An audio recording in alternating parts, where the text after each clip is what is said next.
Bill Maher and Richard Dawkins spoke about this new term that some people have been using called the regressive left. So let's listen to how they lay it out here, what their points are. And then when we come back, we'll discuss who they're really referring to and whether or not it's an appropriate label, and we'll break down whether or not they're right or wrong. Our friend Sam Harris coined an interesting word this week, a phrase, regressive leftists.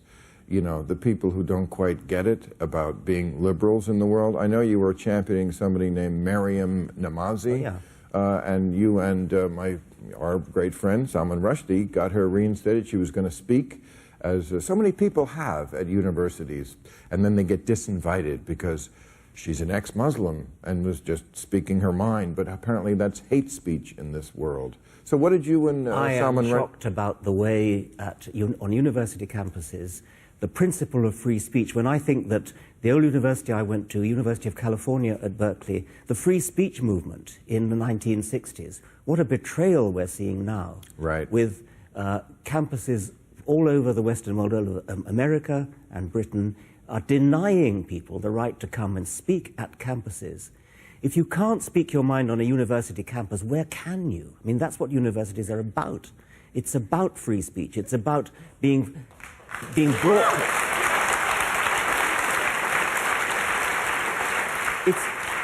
It's about being exposed to ideas that you haven't met before, perhaps you're hostile to. If you only ever get exposed to ideas that you agree with, what kind of a university would that be? But also this notion that somehow Islam and Muslims are this protected species, that if we talk about them at all or criticize at all, it's somehow hurting or humiliating Muslims. Yes. And it's a ridiculous idea. And it's confused with racism as well. Right. And so they think that if you criticize Islam, you're being racist. Right. Or and you're absolutely right that the regressive Muslims give a free pass to Islam, whereas they kind of write about everything else. I mean, they write about misogyny and all the other bad things in that case. You're talking about repressive leftists, yes, liberals, yeah. Yes. But in the case of Islam, it just gets a free pass. Yeah. And I think it's because of the terror of being thought racist. Right. Or at worst, an Islamophobe. Islamophobia. Yes, yeah.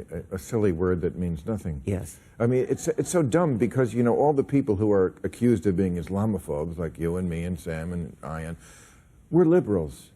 We're liberals about everything. And they applaud that. And if you say something about a woman who's forced to wear a beekeeper suit in the hot sun all day... Oh, that's their culture, you have to respect it. That's right. Yeah. That's what they say. It's just insane. Yes, it's just the one exception, liberal about everything else, but then this one exception, it's their culture. Well, to hell with their culture. There you go, Dr. Richard Dawkins. So there are multiple parts there where I think they're pretty much spot on and they're 100% right. And then at times I think they veer off a little bit. So let me break this down here. So if you're against free speech, that is regressive, and I have no problem calling you a regressive leftist, if you will, if you buckle on the issue of free speech when it comes to certain groups of people that you're in favor of protecting. You can protect certain groups of people without saying, I'm going to censor opposing opinions. So, yes, I have no problem with calling people regressive if they come out against free speech. And they gave a good example of that there with this Maryam Namazi thing. Now, recently, the university she was going to speak at in Warwick, or the student union, I should say, they're now allowing her to speak, but there was a brief period there where they basically said, well, you're inflammatory, so we don't want you to speak here. Well, then, yeah, I would say the student union was absolutely being regressive. You should be so in favor of free speech that even when it's people you hate, you should be in favor of them talking. Now, with somebody like Maryam Namazi, you shouldn't even hate him. You shouldn't even hate her, and she should be allowed to speak. But even if it's somebody like Ken Ham, who's a creationist, of course you let him speak, and then you fucking crush him by continuing to use free speech. The answer to bad speech is not censoring speech. The answer to bad speech is more speech. Because let the shitty arguments be made, and then you crush the shitty arguments. To the point where I defended Pam Geller, for example, who's an insane right-wing prick, I don't like her. I don't like anything about her. Her policies are ridiculous. But when her Draw Muhammad contest was shot up by a terrorist, well then, yeah, now you're going to make me defend her because she might be a bad person, but all she's doing is using free speech. And you don't get to shoot her because you don't like her speech. That makes you a worse person. So they're right. I would say regressive if people are not defending free speech, and that's fine. No issues there. Where they lose me a little is where I just think they're wrong in their explanation of things. So when Maher says, well, you know, to some people on the left, well, Islam and Muslims are protected and can't be criticized at all. He said all, at all. Well, Bill, I mean, I don't know who the fuck you're talking about. Maybe there's 1%, 0.01% of liberals who might be in that camp. But by and large, and here's the problem, a lot of people who I think Maher and Dawkins and Harris and others, and even Majid Nawaz, who's a liberal secular Muslim, a lot of the people that they would lump into the bin of regressive leftists, I just don't think they're regressive. And I know a lot of my audience might disagree with me on this, but I'm part of the TYT network. Cenk, for example, people throw that label around at him a lot. If you go through the TYT YouTube archive, he's only done 8,716 stories on, yes, fundamentalist Muslims and how much he disagrees with them and how much he hates every aspect of that ideology.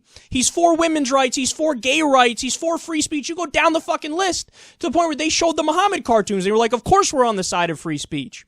So if you want to use the term regressive leftist, that's fine. But don't just use that as a catch-all phrase for everybody you fucking disagree with on minor things. Take Glenn Greenwald, who I had a conversation with yesterday. It's up on the YouTube channel. Everybody can check it out. He freely admits that there's plenty of terrorism done in the name of Islam, where Islam is the majority, if not the only factor. When the Taliban guy shot Malala Yousafzai in the head, he said, yeah, you can blame the religion for that. You can't say, well, they shot Malala because of U.S. foreign policy, because that's not true. They didn't do that. And Glenn admits that. So when you say Glenn Greenwald is a regressive leftist, when he's consistently stood up against terrorism wherever it may come from, including from the Muslim world, that's just not true. That's just not correct. So I don't think Glenn Greenwald fits the label. I don't think Cenk Uygur fits the label. I think there are some liberals who you can say they're part of this group that says in every circumstance, no Islamic terrorism ever has anything to do with Islam. Yeah, those people I'm fine with you calling a regressive leftist. Even, to be honest on this one, even President Obama to a certain extent. Because every time there's a Muslim terrorist attack where they tell you, I'm doing this in the name of Islam, President Obama gives a speech and he says, these guys aren't Muslim. This has nothing to do with Islam. Well, wait a second. You can't just say, I'm only taking the good Muslims and that defines Islam, any more than other people say, I'm only taking the bad Muslims and that defines Islam. All of them count. All of them count. And when they're all saying, I do it in the name of my ideology, credit them for that. So, for example, Dr. Martin Luther King Jr. was a Christian. He says, I'm doing a lot of the good I do in the name of my Christianity. I'm an atheist. I don't get to say, no, that's not because you're Christian. No, he's telling me it is. So he gets credit for that. And I can't slam him because of his religion, because that would be silly. By the same token, some people in the KKK point to doctrine and they say, well, I'm doing this in the name of my religious doctrine. I can't say that person's not Christian either. Anybody who says they're a Christian is a Christian. Same with Islam. If Malala Yousafzai says, I'm a Muslim and I'm doing this in the name of my religion, I can't tell her no. By the same token, when Al-Qaeda says, well, we're doing X, Y, and Z in the name of our religion, I also can't tell them no. And then when they go on, another area where I think they're wrong is when Maher says Islamophobia means nothing. No, Bill, so if you say people are wrong to call me an Islamophobe, I agree 100%. I don't think you're an Islamophobe. When you say people are wrong to call Richard Dawkins or Sam Harris Islamophobes, I agree. I don't think you guys are Islamophobes. Clearly, at all, really. So if people are attacking you with that, you're 100% right to disagree with them. But to say, therefore, Islamophobia is not real, well, that's when people start to roll their eyes. Now, I disagree with the term Islamophobe, because it's saying you fear an ideology. Well, there's nothing wrong with fearing an ideology. I fear Christianity, I fear fascism, I do fear Islam, because I fear all religious ideologies. So I agree that the terminology is clunky, and I would change the terminology, but I fear that what Maher is saying there is, he says Islamophobia means nothing. So that sounds to me like, bigotry against Muslims isn't really a problem. Well, that's a big problem. Now, again, I don't think you or Richard Dawkins or Sam Harris fits into that category. But, for example, we cover the story about how about 70% of Iowa Republicans want to ban Islam. Well, that's clear Islamophobia. Now, I agree we should change that term to Muslim phobia or whatever, but that's clear anti-Muslim bigotry there. The guy who stood up at the Trump rally, we got a problem in this country, it's called Muslims. When do we get rid of them? He said.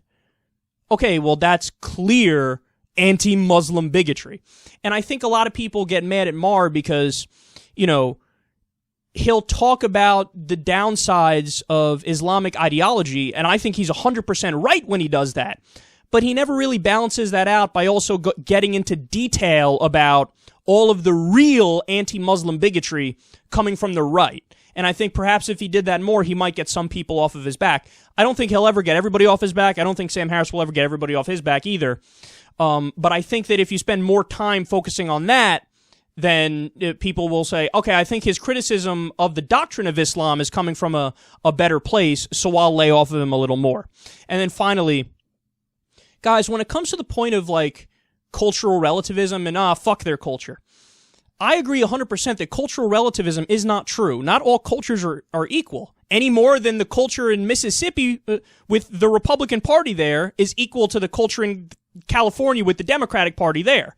No, I think all of us would agree the California Democratic culture is better than the Mississippi Republican culture. So it's not controversial to say cultures aren't equal, or it shouldn't be controversial to say cultures aren't equal. But I think the main debate that's going on here is just primary focus between the two camps in this debate. So while a guy like Maher and perhaps Sam Harris and others might say, well, we should focus heavily on Islamic doctrine and how that's a problem and put most of our focus there, a guy like Greenwald would say, as he did yesterday to me, well, no, the only reason why I'm focusing on our crimes is because we're responsible for it. So I would much rather spend the bulk of my time criticizing us because we're responsible for what we do in foreign policy and in other ways. And, we can criticize other cultures as well, but it has to come after you criticize your own country first because you're responsible for your country, and then you could get to them. If you do it the other way around, then it just comes across as condescending. It comes across as patronizing. It comes across as, you're looking down on them and you're implying that, well, we're the good guys and they're the bad guys. So it smells of bigotry. Again, I totally disagree that it is bigotry. I think with Maher and Harris and Dawkins, it's not at all bigotry.